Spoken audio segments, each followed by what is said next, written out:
Apologies in advance, this video is going to be very UK-centric because it's an election year! As a relatively young person who finds politics fascinating, I feel that I should make at least one video about this. And last night was the biggest of the televised leaders' debates we're having this year. A bunch of different people who all want to be Prime Minister, that's like the British President for any American who's still watching, stood behind loads of different coloured lanterns and shouted at each other. Watching it, and afterwards laying in bed, I couldn't help but feel like nothing had been said. I went into it leaning in a certain direction, believing certain things, and nothing changed. And I'm worried that those of you who watched it last night came away with the same kind of feeling. But I believe in democracy and I think politics is awesome, and I think that everyone should get involved as much as they can. So in the spirit, I have prepared Bing's 3 pieces of advice to get you through election year. Disclaimer, I am not an expert, nor am I going to recommend who you should vote for. Believe in yourself, ask questions, do research, have fun. Number 1, the election is really fought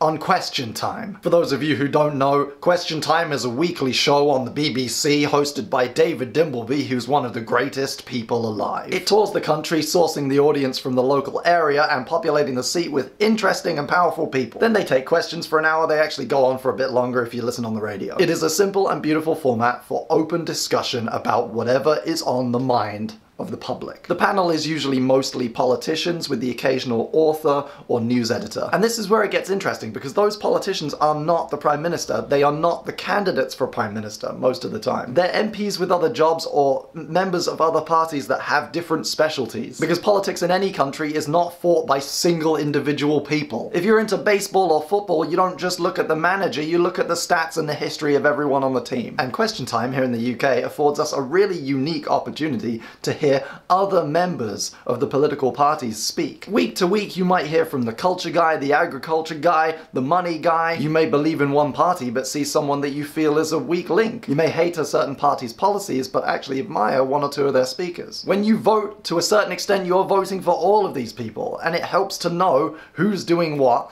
and what views are held by the other members of the team. Also, because it's not a hugely publicized event like the leaders' debate, they can be slightly more candid, and you end up learning a lot more. Number 2, you are not a politician, okay?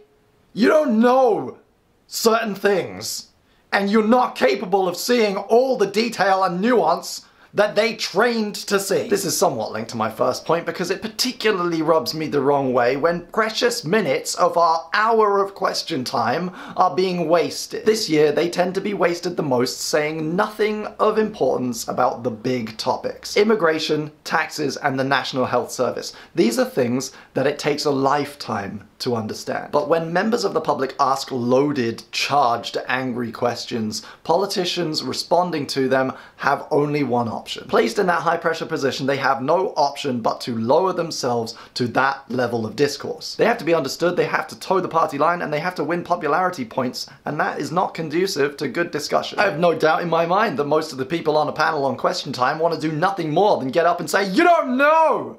Okay? I can't just take that money and just put it over there. It's not even real money. It's a system of checks and balances and bonds that you don't have any idea how." They can't say that. They'd get fired. A hot button topic is always taxes, but you never see anyone losing their cool and saying, "You don't know! You don't know how any of this works, okay?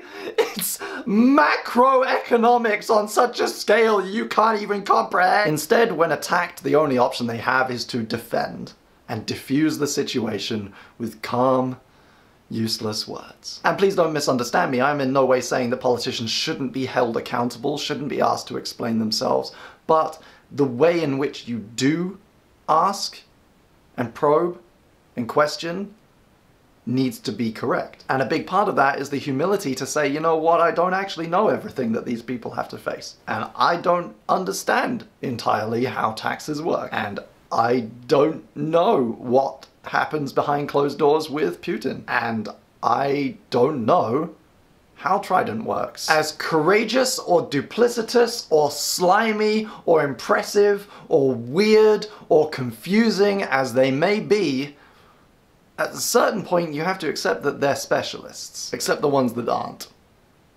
You should root them out and tell them to go home.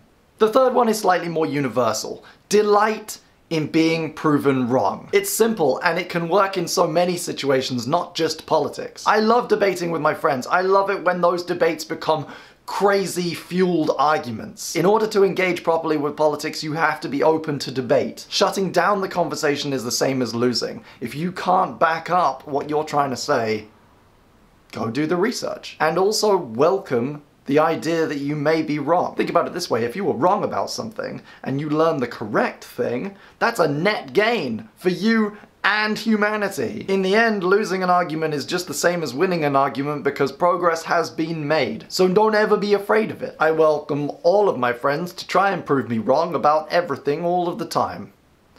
But they have jobs to do, and like loved ones. So most of the time I'm just alone. So to summarize, Question Time is one of my favorite shows. You're not a politician, you don't know everything, and you should enjoy being proven wrong. Go register to vote if you haven't already, because participating in democracy is what separates us from North Korea.